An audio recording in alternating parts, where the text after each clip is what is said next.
Namaste, guys. ChristianRLong, Life Enhancement Consulting, giving you a big and beautiful shout out on this Thursday evening. It's about 5:30, 6 o'clock here in Denver, Colorado.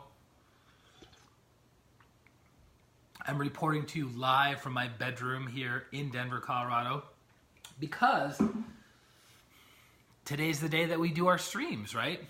Every single day for the year of 2019, we get on, we offer 15 or 30 minutes of high quality content and value that you can immediately apply into your life and improve the quality of it moving forward. And Zach, first one on, stud.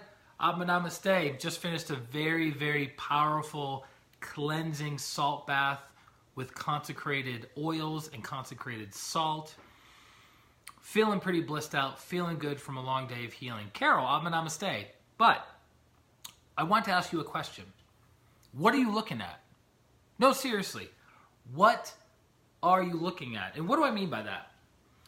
Each and every moment of our day, week, and year, we're looking at things in our environment. We're looking at sculptures. We're looking at pictures. We're looking at titles of books. We're looking at reports. We're looking at people's faces. We're looking at different colors, blues and reds and greens and violets. And all of these things that we are looking at in our environment are subconsciously programming us, for better or for worse. So what do I mean by that?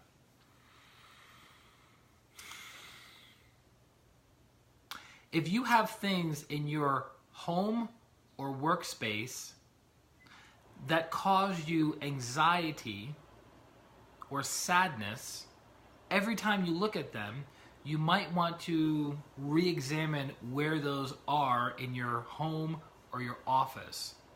Because whenever you open your eyes, especially in the morning and especially when you go to bed, whatever you're looking at, you want it to invoke positive thoughts, positive feelings within you. Because if you have positive thoughts and you have positive feelings, then that means your words will be positive and your actions will be positive. Autumn, not too late to the party this time. Bring it on, girl. Hope you're doing well. So you might be wondering, what's that picture behind you, Christian? And if you're not wondering, you're wondering now. This picture behind me has an interesting story to it. So about 4 years ago, at a teacher training class in California with one of the master pranic healers, he talked about this particular image behind me. And he says, this person who drew this very, very powerful image behind me knows nothing about Arhatic Yoga and doesn't know much about quote-unquote esoteric teachings or principles. Esoteric means that which is hidden. But contained within this picture are levels within Arhatic Yoga. So my teacher, Grandmaster Chola Koksui, the modern founder of pranic healing and Arhatic Yoga, he developed two healing systems, or two systems, right? You have the healing system known as pranic healing, and then you have the yoga system known as Arhatic Yoga. Arhat in Buddhism means saint, right? So Arhatic Yoga is the process of how does one become a saint through their spiritual practice, through meditation, through service, through tithing, through self-study, through different physical exercises and different meditations. Scott, Atma Namaste. Good to have you on, my brother, my fellow Arhatic practitioner. So that's the yoga system that Grandmaster Chola Koksui developed. And within Arhatic Yoga, there are levels within that yoga school or yoga system. So the first level is called Arhatic Yoga Preparatory Level. What does that mean? It's setting the foundation for you to go higher in your spiritual practice. If you're building a skyscraper, do you have a little baby foundation or do you have a gigantic 150-foot foundation, right? You have a really big, solid foundation. Because the solid foundation allows you to build the building as high as you want. But if you have a weak foundation, the building can only go so high. Same thing with your spiritual practice. So the foundation in our Hatha Yoga prep is purification and character building. Purifying what? Purifying your physical body, right? Your physical body of the impurities. Purifying your emotional body of negative feelings, anger, hatred, rage, jealousy, envy, etc. Purifying your mental body of, say, self-delusion, self-conceitedness, negative pride, right? And purifying your spiritual body through your meditation practices. So that's what purification is. It's very, very important to purify yourself as setting the foundation for your life. Then character building is like pouring in the cement, right, for the foundation. So character building, in pranic healing, we have 5 major virtues. 5 major virtues that we focus on throughout our Hatha Yoga practices, whether that's we decide to practice for a month or we decide to practice this yoga system for the rest of our lives. Character building is a foundational practice. So the 5 virtues are loving kindness and non-injury. And you could spend a lifetime mastering just one aspect of one virtue. So loving kindness and non-injury, generosity and non-stealing, constancy of aim and effort and non-laziness, moderation and non-excessiveness, and accurate perception and correct expression. So those are the major virtues that we practice in pranic healing in our Hatha Yoga to lay the foundation for our spiritual growth and development. So as we lay down our foundation in our Hatha Yoga preparatory level, we then prepare for the higher levels. Level 1, level 2, level 3, etc. Now, in the book, Origins of Modern Pranic Healing in our Hatha Yoga, Master Chola goes into greater detail about the levels of our Hatha Yoga. And he says to rush through the levels is equivalent to spiritual suicide. It's like somebody who goes into the gym and they're bench pressing 100 pounds, right? And they go, you know what? Next week I come in, I'm going to, instead of benching 100 pounds, I'm going to try to bench 400 pounds. Well, if the person's struggling at 100 pounds, how doable and safe do you think it's going to be for them to bench press 400 pounds? Not very good, right? It could actually not only injure their physical body, but it could kill them. So it's the same thing in this particular yoga system known as our Hatha Yoga, because you're able to generate so much energy that your bodies, plural, may not be able to handle it properly and integrate those energies into your life.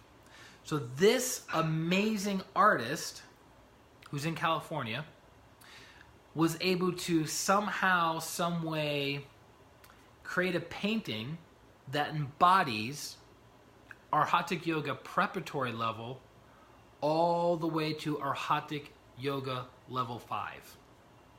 Pretty amazing. Now, I'm not going to go into all the nuances of this particular painting, but let me just say it's extremely powerful, and I'm extremely blessed to get a personalized copy and a personalized signature in gold from the artist. But when it goes back to the original point of today's live stream of what are you looking at, each and every morning I wake up, and each and every evening when I go to bed, I see this image, and it ingrains into my subconscious and conscious mind of that's my focus in this incarnation, to go to our Hatha Yoga level 5. Now, it's kind of an interesting way of looking at it, because in the world of spirituality, we don't typically think that way, right? We think about, man, why do you have to have this, Jennifer, why do we have to have this rigid practice, right? Isn't spirituality kind of loosey-goosey, do what you feel like, follow your bliss, right? It's not about this like structured, today I do this, tomorrow I do this, next week, next month, next year, I do this, this, and this, right? Why is it so structured? How can you actually obtain a high degree of consciousness and enlightenment and illumination in a systematic way? that seems a little bit too rigid. Isn't spirituality supposed to be kind of all-inclusive and you do whatever feels right? Yes and no. Yes and no. So the way I like to look at it as, if you're learning something for the first time, you need a foundation of understanding, right? So if you're playing a sport, and it could be any sport, it could be a physical sport, it could be a mental sport, but you have to understand the rules of the sport, right, in order to compete with your peers and to constantly improve along your path. And then at some point in your development of that sport, you can start, quote unquote, freestyling it more than you would when you first learn. So look at the example of driving, right? When you went through, what is it called? The Department of Motor Vehicles, and you went through their, driving school, right? Whether you're a teenager or you're somewhere in your 20s, right? And you go through driving school, they give you the rules of the road, the do's and the don'ts, right? And then so when you first start driving, you make sure your hands are at 10 and 2, you make sure that all the mirrors are perfect, you got your seatbelt on, the music is off, you're totally focused on the road, you're not looking at anyone else, you're not talking to anyone else, you don't even know what's going on outside of your car, because in the car is your world, and the view ahead of you is your focus, right? So every little tiny detail is paid attention to when you first start learning how to drive, knowing the rules of the road, knowing the do's and the don'ts, right? Ashley, Atma Namaste, girl. Hopefully you can watch this replay. We covered a lot of content already. So as you become more proficient after 5 years of driving, 10 years of driving, 20 years of driving, Shay, Atma Namaste, what can you start doing? You can be driving 90 miles an hour, eating a sandwich, it's a stick shift, talking to your friend in the back, not have your seatbelt on, the music's blaring, and you're still able to function on the road because you've developed the skill set, hopefully, to be able to do those things over 20 years of practice and 20 years of experience and 20 years of feedback. So that's the same thing on the spiritual path. When you meet a spiritual teacher and you meet a guru, a true guru or a true spiritual teacher, they're going to give you a framework of do's and don'ts. And every religion and spiritual school has these do's and these don'ts, because it sets the framework for which you to build a foundation for your spiritual life. And then at some point in your spiritual growth and development, you spend less time relying on the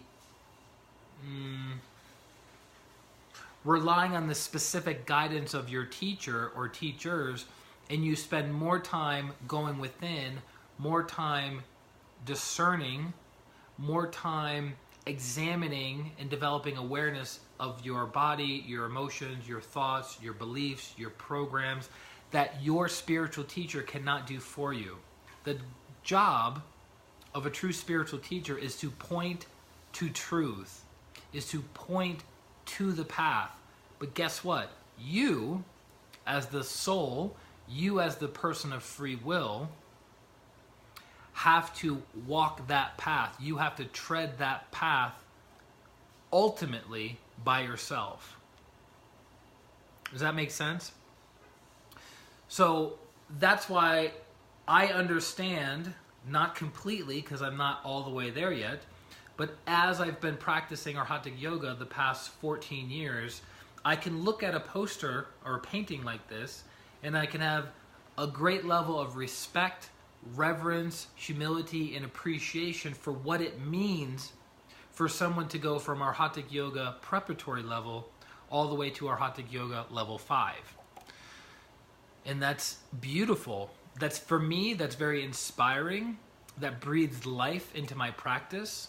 One of my mentors recently said that. He goes, don't forget to constantly breathe life into your practice, because there's a tendency that when you do something for a prolonged period of time, boredom sets in, routine sets in, just going by the motions sets in, and so you're kind of like a robot doing a spiritual practice. It's like going to the gym robotically.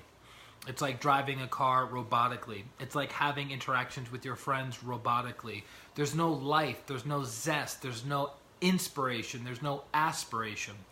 So every time you do this, your spiritual practice, you want to breathe life into it, or I should say, let life be breathed in and through you as you do your practice.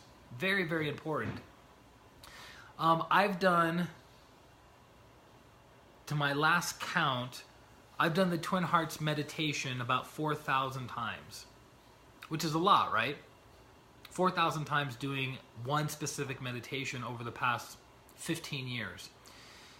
And I'm always reminding myself of like beginner's mind, beginner's mind, beginner's mind. How can I be more open to the experiences of this meditation? How can I experiment with different things within the meditation? Why? Because I learned the rules of the meditation, and I was taught directly by Grandmaster Chogo Kokusui and how to do this practice properly. Then within the practice and experiencing it and doing things with it, you start to develop nuances within your practice that can take you different places. That's part of your soul's journey that's not so structured, but you gotta learn the rules first. So that's it, guys. I want to share a little bit about something that's extremely beautiful to me, extremely important to me, that gives me inspiration each and every day that I wake up and go to bed. And my suggestion to you, each and every one of you, is find something in your life that you can see and perceive on a regular basis that inspires you, that breathes life into you. And that could be a picture of one of your teachers. It could be a picture of a saint, a guru. It could be a picture of your children or your family. It could be a picture of a home that inspires you to do greater things. It could be a picture of a spouse, a partner. It could be any number of things that cause you to be inspired and aspire to greater things and to stretch beyond anything you thought possible before, which this does for me. It definitely, unequivocally stretches me to become a better person and a better soul. So that's it. If I can help you with the inspiration and aspirational aspects of your life, definitely go to ChristianRLong.com/services. That's how you book a healing session with me online distantly. Typically, people don't meet me here in my home office in Denver, Colorado. Occasionally they do. But I'd say 90 to 95% of my clients are all done online from around the world. So we would see each other on Skype or Zoom or FaceTime, and then we would do 30 minutes of coaching, 30 minutes of healing, and deeply and profoundly transform your life, right? So, and that's it. And if you got value out of today's live stream, please share it on your personal and professional Facebook pages. Letty, where you been, girl? You're late to the party. We just finished the stream. You're going to have to watch the replay. And share it with people. Share it with people. Everyone's sharing gossip and negativity of what's going on in the news and the media and the politics. Share something that's positive. Share something that can transform and inspire. Okay? And that's it, guys. Lots of light, love, and power from God and my teacher, Grandmaster Chogo Kokusui, into each and every one of your lives. Let me know how I can assist you on your spiritual path and on your physical path. And I look forward to working with you very, very soon. This is ChristianRLong, Life Enhancement Consultant, wishing you a beautiful Thursday night, a beautiful week, and a beautiful life. Atma, namaste. Bye-bye. Bye, Ashley.